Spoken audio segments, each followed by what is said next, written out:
मोनसे समाव गावजों गाव बुथारलायनानै थैबाय, मोनसे समाव पलिटिकेलि डिप्राइभ जाबाय, मोनसे समाव जोंनि राव धोरोम गासैखौबो खोमानानै होनो नाजादोंमोन, मोनसे समाव ओरैबायदि थासारि जादोंमोन माने बर'नि जि सिनायथि बेखौ गैया खालामनो थाखाय माखासे षड़यन्त्र खालामदोंमोन। बे जाथाया दिनै नङा, इंराजफोरनि दिननिफ्रायनो बे जाथाया जाबाय थादों।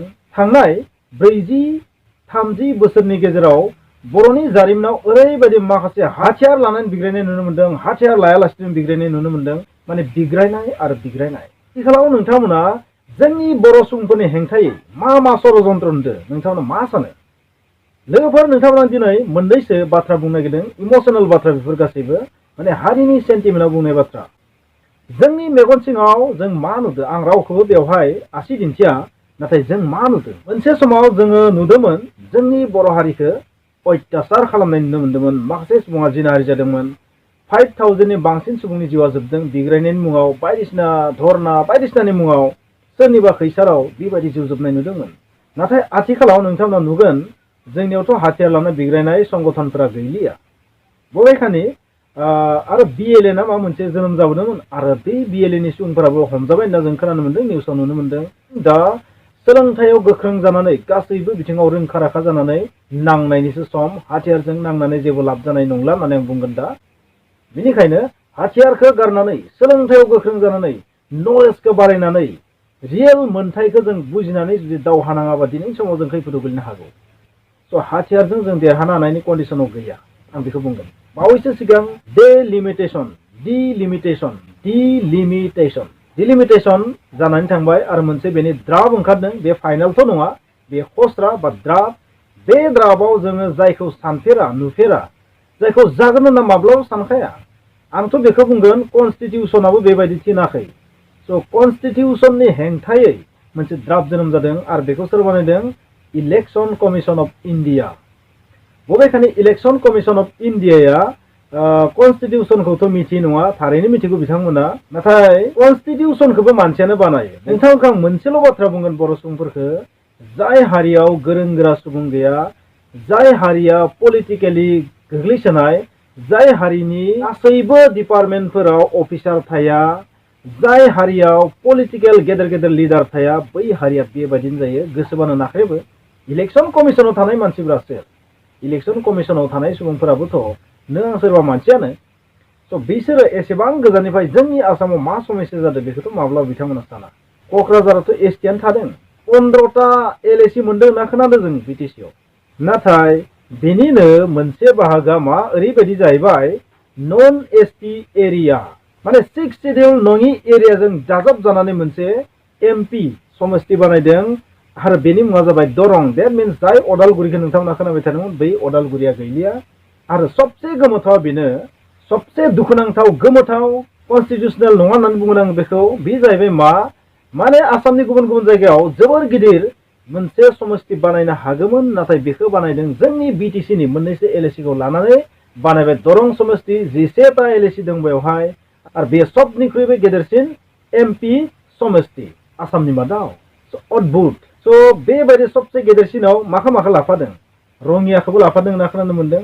बबेखानि बे द्राफ्टसो दे, दरं डिस्ट्रिक्टनि मोनथामसो लादों होनना खोनादों। स' बेबायदि गासैखौबो नोंथाङा मिथिखाबाय, आं बेफोरखौ बुङा। नाथाय आंनि इमसना बेनो जे, आंनि टेनसना बेनो जे, जोंनि बर' हारिनि सायावसो मानो अरायबो अयथासार। जेराव बर' सुबुं दङ, जेराव बर'नि दालाय दासा दङ, बै जायगा माखासेयाव जाबायदि डेलिमिटेसन जादों, माने बे जोंनि ST सुबुंफोरनि थाखाय गोजोनथाव होननानै आं बुङा। जाय BTCखौ लानानै जों गोग्गादों, जाय BTRखौ लानानै जों गोग्गादों, नाथाय बे BTRखौ माबोरै सेफ्लेनो, मस्रायनो, बोख्लाब बोसि खालामनानै माबोरै दुरबल खालामनो हायो। स' दरं जि समस्ति बानायदो, बे समस्ति बानायनायखौथ' आं मोनसेल' बाथ्रा बुंगोन, बेवहाय माने जोंखौ माइनरिटि खालामनो नागिरदों होननासो आं बुंगोन। बेवहाय रावबो बर' सुबुङा जुदि इलेक्सन दारायबा माब्लाबो देरहानाय नङा होननानै आं बुंगोन। क'क्राझारावथ' बर' सुबुं दिनैसिम देरहायाखैनोखा, हिरा सरनैयानो लांगासिनो थादों। आरो बेहायबो जुदि जोंनि बर' सुबुङा जुदि माइनरिटि जायोबा, बेखौ आं बुंला आरो नोंथांमोना मा सानो नोंथांमोना बे। बेवहाय माखासे नोंथांमोना कमेन्टआव लिरनो हागौ, प्रमद बर', हाग्रामा महिलारि, सोरबा UPPLनि एबसु माबा माबि बुंनो हागोन। नाथाय नोंथांमोनखौ आं मोनसे रियेल बाथ्रा बुंनो खोनासं। दिनैनि थासारियाव जोङो लिडारफोरखौ रायनायदोबो जाजोबनाय नङा। जोंनि सबसे गिदिर गोरोन्थिया जाहैबाय जोङो सोलोंथायाव गोग्लैसोनाय, जोंहा गोजौ लेभेलाव रावबो मानसि गैया, जोंहा पलिटिकेल लेभेलाव जोबोर गोजौ सिरियाव थानाय पलिटिकेल लिडार गैया। दिनै नोंथांमोना आसामनि बबे गोजौ थाखोनि डिपार्टमेन्टआव बर' मानसि अफिसार दङ नोंथांमोना बुं। साबेसे आइएस दं, साबेसे आइपिएस दं, बबे डिपार्टमेन्टआव बर'नि गोरों गोरा सुबुं दं? बेफोर बाथ्राखौ जोङो गोदो गोदायनिफ्रायनो साननांगौमोन। नाथाय दिनै ओरैबायदि मोनसे टाइम सफैदों, बे समाव नोंथांमोना नुबाय थादों बर' सुबुंफोराबो लासै लासै बिउरोक्रेट्स लेभेलाव डेभेलप जालांगासिनो थादों। बा बै लेभेलाव थांनो हानाय मानसिया गोबां ओंखारदों, फरायनायाबो जोबोद दावगादों। आरो बेखौ नुनानै फान्दो साग्रा, खैसार खालामनो नागिरग्रा, जोंनि गाज्रि मोनग्रा, जोंखौ गाज्रि मोनग्रा, जोंनि मोजांखौ नायनो हायि सुबुंफोरा माने सम थानायावनो फाव फान्दायनानै जेरै हायो गाख्रेबाबा फिउचाराव बर' जातिखौ आरोबाव गाफ्लेनो हानाय नंलिया। बेबादि थांखिजों खामानि मावनायखौ जों नुनो मोनदों। जानो हागौ बेखौ मोगथाङाव नुवाखै, बास्तबाव नुवाखै, नाथाय बेनोथ' जानो थांगासिनो दङ। बेनिखायनो हे बर' सुबुंफोर, आं मोनसे बाथ्रा बुंगोन। जों जुदि दिनैनि थासारियाव सोलोंथायाव गोख्रों, बिउरोक्रेट्स लेभेलाव जों जुदि गोख्रों जायाबा, गोख्रों पलिटिकेल लिडार ओंखाराबा, जोङो गाव गावनि लिडारनि डिमेरिट्सखौल' दिहुनबाय थायालासिनो, गाव गावनि लिडारफोरनि डिमेरिट्सखौल' दिहुनबाय थायालासिनो, न' डाउट गोरोन्थियाथ' बहुत जादों लिडारफोरनियाबो, बेखौ दिहुनबाय थायालासिनो जों बैखौबो साननो सोलों। थारैनो जोंनियाव जा कन्डिसन जाबायदों, जा थासारि जादों, बै थासारिनि रोदाया सोर? मा प्रमद बरुवा, मा हाग्राम महिलारिया, मा दिपेन बरुवा, ना सोरबा बिपिएन लिडारा, सोरबा मानिबा लिडारा, बिसोरनो मा रियेलाव नङा फ्रेन्ड। नोंथांखौ आं मोनसे बाथ्रा बुंगोन, जेब्ला मोनसे हारियाव बेबायदि गोख्रों गाबथानो हानाय जुदि रोदाया थायाबा, राजहारा थायाबा, बै हारिखौ जेसेबां नलेज थानाय, जेसेबां गोरों लिडारानो जाया मानो, बेखौ बोबथिंनो बारा गोब्राब नङा। बेनो जाबाय जोंनि सोदोमस्रिनि मोनसे रुल, बेनो जाबाय साइन्टिफिक रुल। साइन्टिफिक रुला मा बुङो, साइन्सआ मा बुङो, बिगियाना मा बुङो, बे मिथिंगानि नेमा मा बुङो? जायनियाव राजहारा गैयाना, बेखौ दैया बुखारखागोन। जेसेबां नलेज थाथों, जेसेबां जोंखोल माखोल जाथों, बेखौ हांगार फुनखागोन आरो फुनजाखानो बाध्य जागोन। आरो बेनो जादों जोंनि बर' हारिनियाव दिनै डेलिमिटेसननि बाथ्राखौनो बुं, बेवहाय जा द्राफ्ट बानायदों, बै द्राफ्टआवबो दा मोनसे बाथ्रा नुनो मोनदों, बर'फोरनि गेजेराव खौसे गैया। सोरबा बुङो बरिया जादों, सोरबा बुङो गाज्रि जादों। नाथाय आसोलाव रियेल बाथ्राया जाबाय मा, बे टटेलि बर' हारिनि थाखाय जोबोर गाज्रि जादों। स' जोंनि बिटिसिनि समस्तिखौ लानानै बेबायदि गोदान एमपि समस्ति दानाया, बेथ' टटेलि जोंनि हारिखौ गादबनाय। खारन क'क्राझाराव जों देरहाफेराखै आरो दा बेवहायबो जोङो जेननायनि लामायाव। नाथाय नोंथांमोना मा नुबाय थादों नाय, दानि जाय सरकार, बे सरकारखौ आङो दायथ' होआ, नाथाय जोङो मोनसे नेचारेल फेक्ट्स नुबाय दोङो। बे नेचारेल फेक्ट्सआ जाहैबाय मा, जुदि थांना थानोबा गुबुनखौ दुरबल खालाम।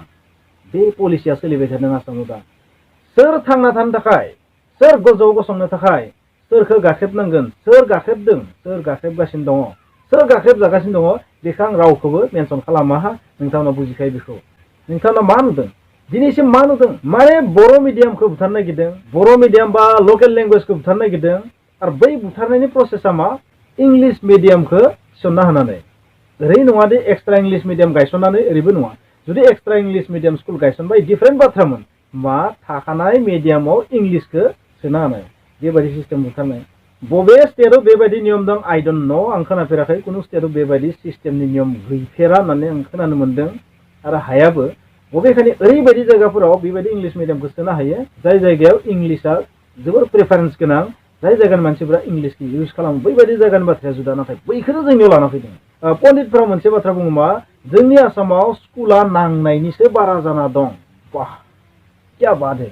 सोर पण्डितआ बेखौ दिहुनदों आइ डोन्ट नो, नाथाय जोंनि आसामाव स्कुला बारा जाना दं, ओंखायनो स्कुलखौ खमायनोसो नांगोन। जाय इण्डियानि पपुलेसना बुहुमनि मादाव टप, बै हादोराव स्कुलखौ बुथारनानै उनाव स्कुल गोनांथि जाबा मा खालामगोन, गायसनफिनगोन, प्राइभेट बानायजोबगोन। बबे पण्डितआ बानायदों नियमखौ मिथिया, नाथाय बेफोरबो मोनफा मोनफा माने अद्भुत नियम। आसामाव नोंथांमोना अद्भुत नियम नुगासिनो थागोन, स्कुलखौ माबोरै बुथारनांगौ। बेबायदि नियम जानो हागौ नोंथांमोना गुबुन स्टेटआव खोनाफेराखै जे स्कुलखौ बुथारनांगौ, स्कुला बारासो जाना दं, बा नांनायनि बारा जादों, स्कुलखौ बुथारनांगौ। माबोरै हायो मा खालामनांगौ, जे मेट्रिक एग्जामखौ गैया खालामनांगौ। स' मेट्रिक एग्जामखौ गैया खालामबाय। मेट्रिक एग्जामखौ गैया खालामनायखौ माखौ होदो, असिलाखौ माखौ होदो, निउ एजुकेसन पलिसि 2020खौ होदो। स' निउ एजुकेसन पलिसि बादियैबा मेट्रिकखौ गुरुत्व होनाय जायाखै। जिहेतु स्कुल लिभिं एग्जामा जागोन 12आव, बेनिखायनो मानो मेट्रिक एग्जामखौ नांबावगौ, डाइरेक्ट उथायना होबाय, गैया खालामना होबाय। नाथाय बेबायदि खालामनायनि जाहोनाव मा, जोंनि आसामनि फरायसाफोरनि फरायनाया हार्म जागोन नामा, बेखौबोथ' सानाखै कम्पिटिसनानो जुदि गैया जायोबा फरायगोन ना फराया जोंनि आसामखौ जुदि दिल्लीजों रुजुनो नागिरोबा जोंनि आसामखौ जुदि इउनाइटेड स्टेट्स अफ आमेरिकाजों रुजुनो नागिरोबा जोंनि आसामखौ जुदि मुम्बाइ सिटिनि बायदि रुजुनो नागिरोबा अब्लाथ' आरो मा बुंनो नङा होमबा स' बेबायदिनो जादों दा जोंनि आसामाव स' नोंथांमोना मा नुदों मोनसे समाव बर' जातिखौ फोजोबस्रांदोंमोन मोनसे समाव रावनि थाखाय गोबां मानसि थैदोंमोन थुनलाइनि थाखाय गोबां मानसि थैदोंमोन गोबां अत्याचार जादों गोबां जिनाहारि जादोंमोन लेन्डनि थाखाय बर'लेण्डनि थाखाय गोबां मानसि जिउ जोबदोंमोन माखासे धरना बिग्रायनाय बहुद जाथाय जालांबाय आरो जेब्ला दा बिटिआर बिटिसि मोननाय लोगो लोगो मा जाबाय कायदा कौशल खालामनानै माबायदि गाख्रेबनो हायो बेनो सोलिदों दा अद्भुत पलिटिकेलिबो गादब जाबाय धोरोमारि बिथिङावबो गादब जानाय कालसारेलिबो जों गादब जानाय सोलोंथाइनि बिथिङावबो गादब जानाय जोङो रांखान्थि बिथिंखौथ' बादानो दोन मोनथायनि बिथिंखौथ' बादानो दोन आरो नोंथांमोना नुगासिनो थादों मा नुगासिनो थादों नोंथांमोना जोंनि बिटिआराव मा नुदों आउट अफ बिटिआराव नोंथांमोना नुदोंमोन आउट अफ बिटिसिआव नोंथांमोना नुदोंमोन नाथाय जोंनि बिटिआरनि सिङाव मा नुदों नोंथांमोना उच्चेद खालामनाय उच्चेद मोनसे समाव जों उच्चेद होननाय सोदोबखौनो खोनायामोन नाथाय दा उच्चेद खालामबाय थानाय नुनो मोनदों स' जायफोरखौ सानफेरा बेखौनो जों नुगासिनो दं बेनि दायनिगिरिखौ ना जोंनि मानसिफोरा डाइरेक्ट सोरबा प्रमद बर'खौ होनो नागिरो सोरबा हाग्रामा महिलारिखौ होनो नागिरो इउपिपिएलनिफ्राय हाग्रामा महिलारिखौ होनो नागिरो आरो जायफोरा बिपिएफनि सापर्टार बिसोरो एबसुखौ होनो नागिरो आरो सोरखौबा होनो नागिरो नाथाय फ्रेन्ड्स खोनासं जों जुदि दिनैनि थासारियाव बेबायदि जुदि ब्लेम खालामलायबाय थायोना अब्लानिया जोङो ना नेक्स्टआव जोंनि मेडियामाथ' टटेलि थैगोनानो जोंनि जि बिटिसि ना बेबो डेस्ट्रय जानो बारा गोबाव नङा जोंनि मानसिफोरा खौसेथि गैयिनि थाखायनो दिनै क'क्राझार एमपि समस्तियाव जों दिनैसिम सासेबो देरहानो हायाखै आरो दरंथ' जाबायानो आरो बै ड्राफ्टखौ सानैसो मोजोमसे सुबुंफोरा 20 जुलाइआवथ' फैगोन नङा होमबा इलेक्सन कमिसना बै समाव जों बेबायदि धरना खालामनानै बा प्रटेस्ट दिन्थिनानै इलेक्सन कमिसन अफ इन्डियाखौ मानिहोनो हागोन ना हाया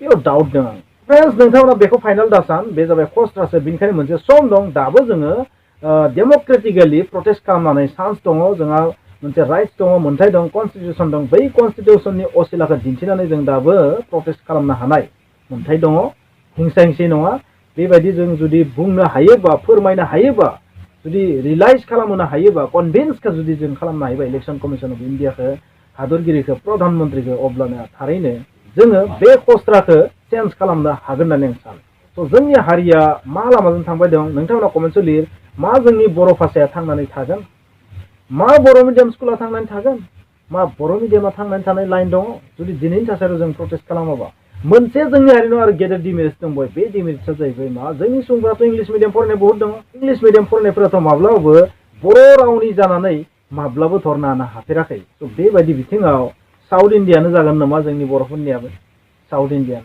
स' साउथ इण्डियान बर'लेण्ड थेंक इउ